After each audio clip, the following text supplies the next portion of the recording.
All right, this is week 3 of our series, and The Case for Christ, the book by Lee Strobel. I want to remind you that we're going to watch this movie that was made about the process of him writing this book on November 4th. It's actually daylight savings time. You're getting an extra hour that night, so spend a bit of it here. We'll spend every minute of it here, and then a few more minutes, and we'll watch that movie. It'll be a good time. But plan to come. If you haven't grabbed one of the answer booklets, we've got plenty, and I've heard great things from people that have looked at them. Just it's a series of questions that many people have, including Christians, about specific spiritual issues. And Strobel said, "Well, here's 2 pages of my research that speaks to that." It's just a great little thing to be able to thumb through for yourself or when you're speaking with other people. But here's week 3. In the beginning, we looked at 4 mindsets or belief systems that many people have when they begin the process of exploring and investigating Jesus. We looked at these 4 things that often hinder our ability to learn the truth, and we talked about how to overcome those, how to grow out of those and get past those blockages. Then last week, we looked at the linchpin of Christianity. We looked at historical sources and evidence to see if we could reasonably, if we should believe the story of the resurrection. We asked, was Jesus actually a living man in the 1st century A.D.? And we said yes. We can say that. And we asked, well, did he really die on the cross? And well, yes. We don't need to doubt that. We can believe that. And then we said, well, is there really evidence that we can believe in that Jesus came back to life, that he was resurrected from the dead? And we talked about the 2 convincing lines of evidence. We concluded that yes, the resurrection did happen. And Strobel called that the linchpin of Christianity and said that was evidence that all that Jesus said about himself, all he claimed to be, was reasonable to believe. It wasn't a foolish pipe dream. It wasn't some silly, just spiritual decision, but it was reasonable to believe that Jesus is the Son of God. He did come to die for the sins of the world. Today, as we conclude this series, we're going to look at what that means, how we should react to the resurrection of our God. In The Case for Christ, Lee Strobel tells 2 stories of people that find this truth of Jesus and respond by offering him their lives, which is a good thing. In the chapter titled "The Addict," Strobel tells about a guy named Judd who is addicted to drugs. But his life was changed when he believed and received and became a child of God, like it says in John 1:12. We looked at that earlier, but let me read it to you again. John chapter 1, verse 12 says, "As many as received him, to them he gave the right to become children of God, to those who believe in his name." If you believe and receive, you have the right to become a child of God, and that is exactly what happened in Judd's life. He saw that. He said, I do believe it. It is reasonable. I believe this, and therefore I want something, so I accept the gift of grace and salvation from God. I believe, I receive, and now I am becoming a child of God. I am being changed. But Judd's story doesn't go the way we'd hope. Judd is consumed with his devotion to God in a way that he can't stop being a Christian for even a few minutes in the day. He's constantly reading his Bible and praying, which is great. He's serving people. In fact, he sold everything he had. He literally was down to the clothes on his back, his only possessions. People were impressed with Judd. They said, look at that guy. Look at his devotion. Look at his commitment. And that's reasonable to celebrate it. But finally, the day came when the truth came out, and Judd said, I quit Christianity. God, I'm not good enough. Said, I can't do this Christianity thing. I quit. He's not alone in those feelings or sentiments or experiences. Many people have been there. They found it. They found the truth, and they've let their lives be changed, but the result was something different than they expected, and it was exhausting, and it's amazing what he said. He wasn't saying, I don't like Christianity. He didn't say, I don't want to be a part. He said, I'm not good enough to do it. I quit. Strobel tells his own story. He was hired, he had been a journalist, but then he was hired to be a staff pastor at Willow Creek Church, where his wife had been attending and where she got saved, met Jesus. He started working there, and he got addicted. He was working more and more hours. And he admitted he was trying to prove his worth. He was trying to prove that God had been right to save him. He was caught in what he calls a performance trap. So I've got to keep doing. I've got to do more because it doesn't work otherwise. And eventually the pastor of Willow Creek, Bill Hybels, approached him and told him if he didn't get his work under control to a healthy level, that he was going to have to fire him. Now, if any of you want to work a little more at the church, I'd be okay with that. But to recognize that there's a level that this isn't what is honoring God at your core, that's good pastoring. And so I hope that I have the fortitude to say to one of you, you're doing too much or you're doing it for the wrong reasons, and I'll fire you. But that's what happened to Lee Strobel. He was threatened to be fired, and he got his life right. He adjusted. He started to wrestle with it. He started to come to the conclusion that we see in Scripture, but it doesn't make sense to us that we don't deserve it, and we're never going to deserve it. We can't prove him right because God is not being fair. God is not doing the right thing by giving us salvation. He's giving it to us because he wants to. It is right in his way, and he is the creator. He decides what is right, but it isn't justice. It isn't appropriate. It is simply godly. He can't prove it. Judd, the drug addict, somebody got to him and worked out. He actually became a pastor. He got back with the Lord. It was a very pastor at a thriving church, hopefully, I assume, in a healthy way. But our response to that incredible act of love, this miraculous resurrection, should not be to try to prove that we deserve it. It should not be to try to repay the debt that was paid on our behalf, because we don't deserve it and we can't repay it. That's hard for some of us to accept. It's very American to talk about, nobody helped me. I pulled myself up by my bootstraps, and I pay back my debts, and everything I got, I earned.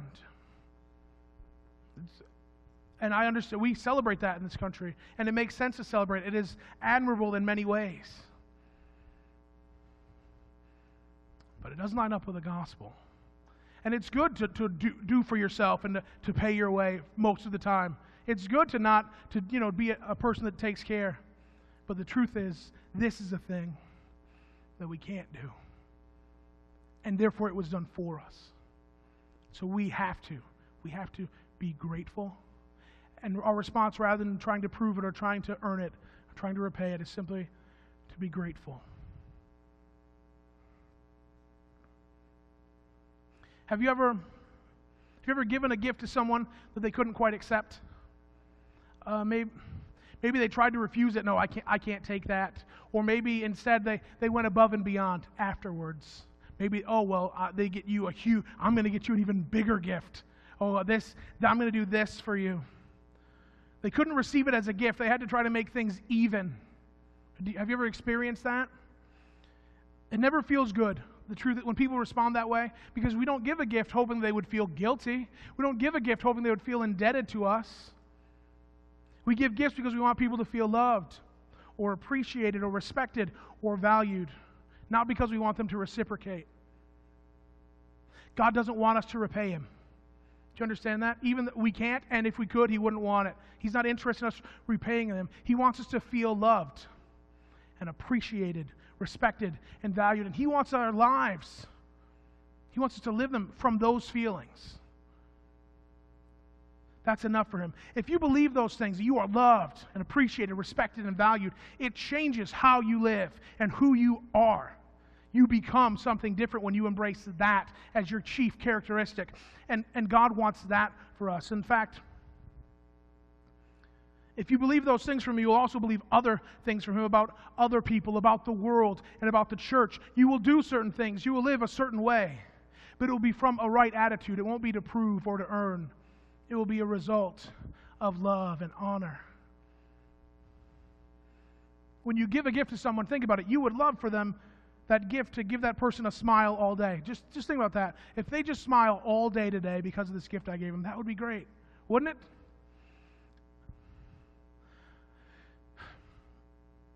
Or maybe they have a bounce in their step.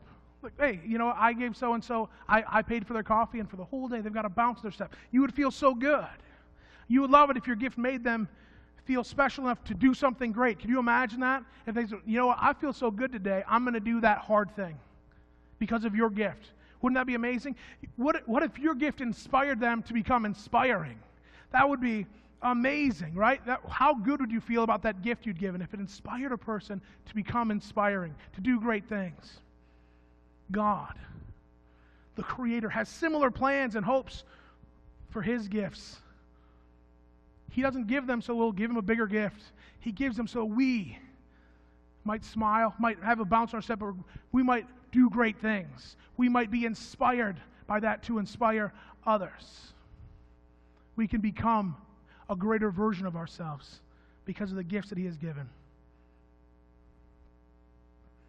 One last story.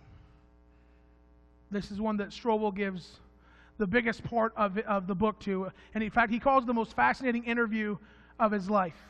Strobel interviewed Charles Templeton.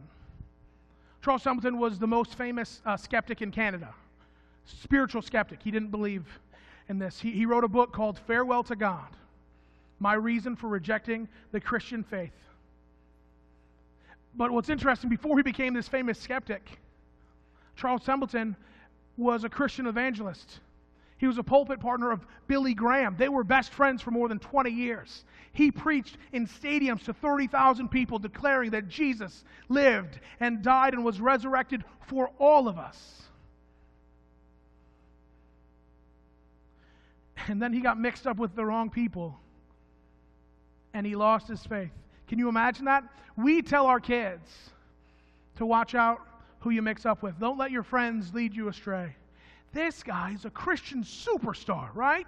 I mean, people thought he was going to be Billy Graham before Billy Graham was Billy Graham. Do you understand? He was a big deal, maybe the biggest deal. And he got mixed up with the wrong crowd, and they convinced him of some things that derailed his life. He accepted some scientific arguments that Jesus wasn't real, and then, more importantly, he started to believe in his own ability to judge God. He started to believe that, well, I see suffering in the world that isn't justified. That's not okay. Children shouldn't get sick. That's not okay. God is not right. He believed in his own ability to judge God. And so he had to walk away. In fact, he even tried to convince Billy Graham to join him, but Billy said, no, thank you. He refused, and he stayed the course. So Strobel heard about this book that he'd written, and so when Templeton was 83 years old, Lee Strobel contacted him to interview him. I want to hear from this guy. And so they talked for a few hours, and it was as you would expect. He had a list of reasons to reject God. And then Strobel asked him very specifically about Jesus. And the whole interview changed. I want to read you this quote. Templeton said, Jesus was the greatest human being who has ever lived. He said, Jesus was a moral genius. He was intrinsically the wisest person I've ever encountered in my readings. And Strobel was surprised by that, and he said, it sounds like you care for Jesus. It sounds like you care about him. And Templeton said, yes, he agreed. He said, he is the most important thing in my life. He was the most important thing in my life. I know it may sound strange, but I adore him. Everything good I know, everything decent I know, everything pure I know, I learned from Jesus. I believe he is the most important human being who has ever existed. And if I may put it this way, I miss him. And then Templeton, 83-year-old skeptic, began to weep as he thought about who Jesus had been in his life. Strobel was understandably shocked. But he pressed him. He tried to elaborate, and Templeton regained his composure and changed the subject. And the interview ends, and they're on good terms. They're sort of friendly. They exchange letters from time to time. In the book, The Case for Christ, the final part tells of Lee Strobel mailing his manuscript to Templeton with a note. Encourage him to take to heart Proverbs 2, 3 through 5, which I'll read to you now. Proverbs chapter 2, verses 3 through 5 says, "Yes, if you cry out for discernment and lift up your voice for understanding, if you seek her as silver and search for her as for hidden treasure, then you will understand the fear of the Lord and find the knowledge of God." He said, I hear it. I hear it in your voice. I see it in your tears. You desire to know God. He said, God has promised to be found if you look. Templeton had Alzheimer's by the time the book was finished. His wife says that she read him the manuscript and that he appreciated it. She also told a newspaper reporter that right before he died, Chuck Templeton said excitingly, "Can you see them? Can you see them? The angels are coming to take me home."